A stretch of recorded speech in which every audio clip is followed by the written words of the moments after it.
কয়েক মাসব্যাপী আন্তর্জাতিক সফর সম্পন্ন করে দেশের মাটির প্রতি গভীর টানে সম্প্রতি দেশে ফিরেছেন ব্রাহ্মণবাড়িয়ার বিএনপির বিশিষ্ট সংগঠক জনাব কবির আহমেদ ভূঁইয়া।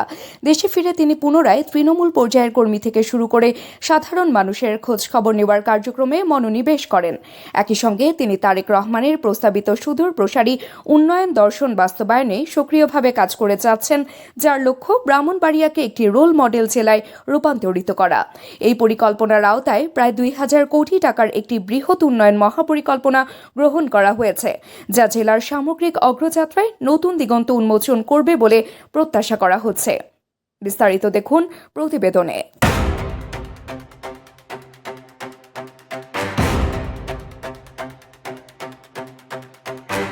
বিএনপির দুর্দিনে রাজপথে সক্রিয় ভূমিকা পালনকারী ব্রাহ্মণবাড়িয়া বিএনপির অন্যতম সংগঠক জনাব কবির আহমেদ ভূঁইয়া দীর্ঘদিন ধরে নানা প্রতিকূলতার মধ্যেও রাজনৈতিক আদর্শে অটল থেকেছেন। রাজনীতির স্বার্থে তিনি নিজের আন্তর্জাতিক ব্যবসার দেখভাল থেকে সরে এসে হয়েছেন আর্থিক ক্ষতির মুখোমুখি।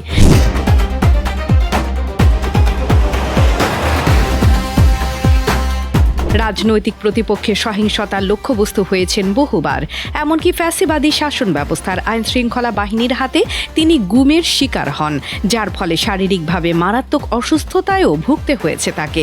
তবুও তিনি থেমে থাকেননি। ব্যক্তিগত ক্ষতি ও ঝুঁকি উপেক্ষা করে তিনি আবারও মাঠে নেমেছেন উন্নয়নের লক্ষ্যে। তারেক রহমানের দেখানো পথকে সামনে রেখে তিনি ব্রাহ্মণবাড়িয়ার সামগ্রিক উন্নয়নকে বাস্তব রূপ দিতে কাজ করে যাচ্ছেন। আমি ব্রাহ্মণবাড়িয়া জেলায় দীর্ঘদিন যাবত আপনাদের সাথে থেকে একজন নাগরিক হিসাবে, ব্রাহ্মণবাড়িয়া জেলার একজন অধিবাসী হিসাবে এবং বাংলাদেশ জাতীয়তাবাদী দলের একজন কর্মী হিসাবে রাজনৈতিক এবং সামাজিক কর্মকাণ্ড চালিয়ে যাচ্ছি। রাজনীতি হলো মানুষের মহান আল্লাহ পাক যত সৃষ্টি আছে সৃষ্টির সেবা করা। আমি দীর্ঘদিন যাবত বিভিন্ন আন্দোলন সংগ্রামে আমি আমাদের যে সকল নেতা কর্মী ভাই বোনদেরকে বিভিন্ন সময় বিভিন্ন কর্মকাণ্ডে আপনাদেরকে ডেকেছি, আপনারা আমার সাথে সাড়া দিয়েছেন এবং কাজকর্ম চালিয়ে গিয়েছেন। আন্দোলন সংগ্রামে আপনাদের বলিষ্ঠ ভূমিকা ছিল। কবির আহমেদ ভূঁইয়া জানান, ব্রাহ্মণবাড়িয়ার জন্য ইতোমধ্যে প্রায় ২,০০০ কোটি টাকার একটি বৃহৎ উন্নয়ন মহাপরিকল্পনা হাতে নেওয়া হয়েছে, যা খুব শিগগিরই বাস্তবায়নের আলো দেখতে শুরু করবে। আলহামদুলিল্লাহ, বাংলাদেশ জাতীয়তাবাদী দল বিএনপি এখন বাংলাদেশের রাষ্ট্র পরিচালনা করছে। আমাদের মাননীয় প্রধানমন্ত্রী জনাব তারেক রহমানের নেতৃত্বে আমরা আগামী দিনে একটা সুন্দর বাংলাদেশ গড়ার স্বপ্ন নিয়ে কাজ করে যাচ্ছি। মাননীয় প্রধানমন্ত্রী দিনরাত পরিশ্রম করছেন। আমি ব্রাহ্মণবাড়িয়া জেলার একজন বাসিন্দা হিসাবে ফ্যাসিস্ট সরকারের পতনের পর আমাদের নেতাকর্মীদের মাধ্যমে বিভিন্নভাবে আমরা রাস্তাঘাট যে সকল ভঙ্গুর যে একটা পরিবেশ আমরা দেখতে পেয়েছিলাম, সেখান থেকে পরিত্রাণ পাওয়ার জন্য আমরা রাস্তাঘাটের একটা তালিকা করেছিলাম। আমাদের নেতাকর্মীরা সবাই মিলে আমাকে সহযোগিতা করেছিলেন। গত 17 বছর ফ্যাসিস্ট শাসনামলে অবকাঠামোর কোনোই উন্নয়ন হয়নি। তারা কাজকর্ম করার নামে লুটপাট করেছিল। রাস্তাঘাটের অবস্থা অত্যন্ত বেহাল। বিশেষ করে ব্রাহ্মণবাড়িয়া জেলার অবকাঠামো এতটাই নাজুক, এতটাই ভঙ্গুর যে চলাচলের অনুপযুক্ত। এই বিষয়গুলো মাথায় রেখে আমি আপনাদের মাধ্যমে রাস্তাঘাটের তালিকা করেছিলাম এবং সংশ্লিষ্ট দপ্তরে আমি জমা করেছিলাম। ব্রাহ্মণবাড়িয়া জেলার অবকাঠামো উন্নয়নের একটা প্রকল্প যেন করা হয়, সে ব্যাপারে সংশ্লিষ্ট দপ্তরের কাছে আমি অনুরোধ করেছিলাম এবং তালিকাটি প্রেরণ করেছিলাম।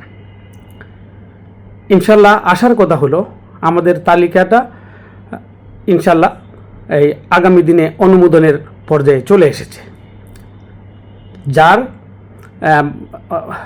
আনুমানিক বরাদ্দের পরিমাণ হবে প্রায় 1650 কোটি টাকা, 1636 কোটি টাকার মতো। বর্তমান যেই তালিকাটা আমরা জমা দিয়েছি, তো এখন এইটাকে আরও বর্ধিত করা যাবে। তো আমি মনে করি আমার এই ব্রাহ্মণবাড়িয়া জেলার 9টা উপজেলার এবং 5টা পৌরসভার 6টা কনস্টিটিউশন আমাদের নেতাকর্মীদের মাধ্যমে যেই সকল রাস্তাগুলোর আমি মনে করি যে সবগুলোই আবার নতুন করে আমার কাছে যদি জমা করার ব্যবস্থা করা হয়, তাহলে আমি চেষ্টা করব এই তালিকাগুলো সুন্দরভাবে করে আবার জমা দেওয়ার জন্য, যেন এখানে যদি কোনো রাস্তা বাদ পড়ে থাকে সেটা যেন অন্তর্ভুক্ত করা হয়। আমরা সবাই যারা পলিটিক্স করি, রাজনীতি করি, আমরা চেষ্টা করি সমাজের কিভাবে উন্নয়ন করা যায়।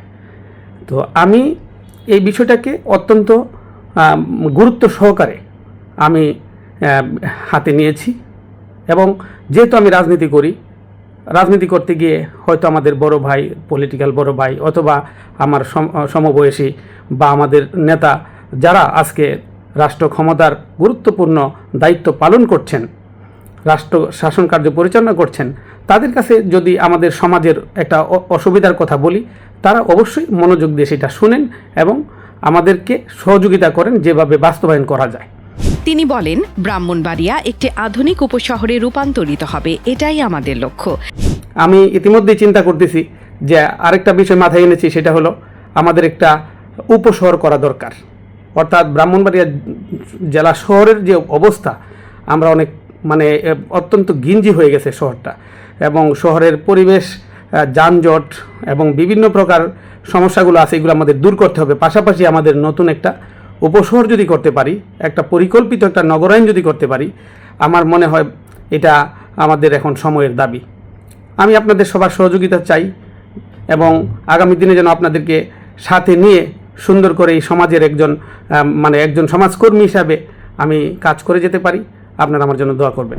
এছাড়া তিনি সহিংসতা পরিহারের আহ্বান জানিয়ে বলেন, ভালো কাজ করলে আল্লাহ সহায় হন, সহিংসতা করে কাউকে দমিয়ে রাখা যায় না। তো আমি বিশেষ করে আমার ব্রাহ্মণবাড়িয়া জেলার যারা আমাকে সহযোগিতা করছেন, সুখে দুঃখে পাশে থাকছেন, আপনাদের প্রতি আমি কৃতজ্ঞতা প্রকাশ করছি। আপনাদের ভালোবাসা নিয়ে আমি আগামী দিনে আপনাদের সেবায় নিজেকে সবসময় নিয়োজিত রাখবো ইনশাল্লাহ।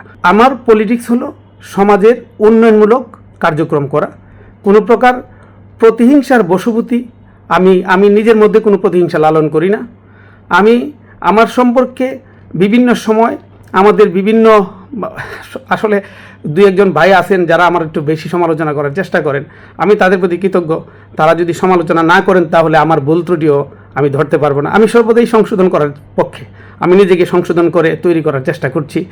আমি চাই একটা এক্সাম্পল হতে, যে রাজনীতি করতে হলে আপনাকে যে এমপি হতে হবে বা মন্ত্রী হতে হবে এরকম ধারণা থেকে বেরিয়ে আসতে হবে। কোনো পোস্ট পদবি ছাড়াই আপনি সমাজের একজন বিবেকবান মানুষ হিসেবে, বাংলাদেশ জাতীয়তাবাদী দলের আমি একজন সমর্থক হিসেবে, একজন কর্মী হিসেবে যেভাবে কাজ করে যাচ্ছি, আপনিও সেইভাবে কাজ করতে পারবেন। কোনো প্রকার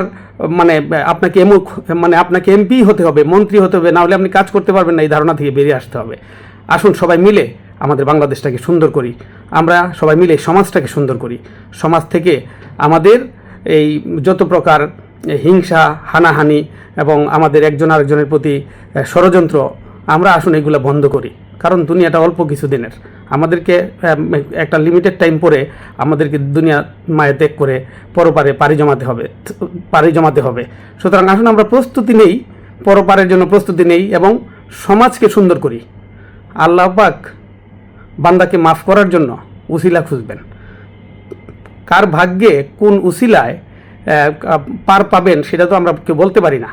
আমরা তো ভালো কাজ করে সমাজকে যদি আমরা একটা ভালো অবস্থানে নিয়ে যেতে পারি, মনের একটা আত্মতৃপ্তির ব্যাপার আছে, ধর্মীয় দিক বাদ দিয়েও নিজের বিবেকের একটা তৃপ্তির ব্যাপার আছে। আসুন আমরা মিলে সমাজকে সুন্দর করি এবং সমাজের অসঙ্গতিগুলো দূর করার চেষ্টা করি। বিনা কারণে মিথ্যা অপবাদ দিয়ে, মিথ্যা গুজব রটিয়ে আপনি কাউকে ছোট করতে পারবেন না। বড় করার মালিক আল্লাহ, ছোট বড় সব কিছুর মালিক আল্লাহ। ওয়াল্লাহু আলা কুল্লি শাইইন কাদির। আসুন সবাই মিলে মহান আল্লাহ পাকের এই যে নির্দেশনা আছে সেটা মেনে চলে আমরা একে অপরে ভাই ভাই হয়ে আমরা মিলেমিশে এই সমাজটাকে গড়ে তুলি, একটা সুন্দর ব্রাহ্মণবাড়িয়া গড়ে তুলি। ব্রাহ্মণবাড়িয়ার এই যে 36 লক্ষ মানুষ, আমরা দারুণ দুঃখে কষ্টে আছি। এই দুঃখ কষ্টগুলো আমাদের সবাই মিলে লাঘব করতে হবে। সংস্কৃতির রাজধানী ব্রাহ্মণবাড়িয়া সব দিক থেকে এগিয়ে যাক, এমন প্রত্যাশায় তিনি তারেক রহমানের দেখানো পথে হাঁটছেন, চাইছেন উন্নয়নের পথে সবাইকে একসঙ্গে নিয়ে এগোতে। AB news desk report.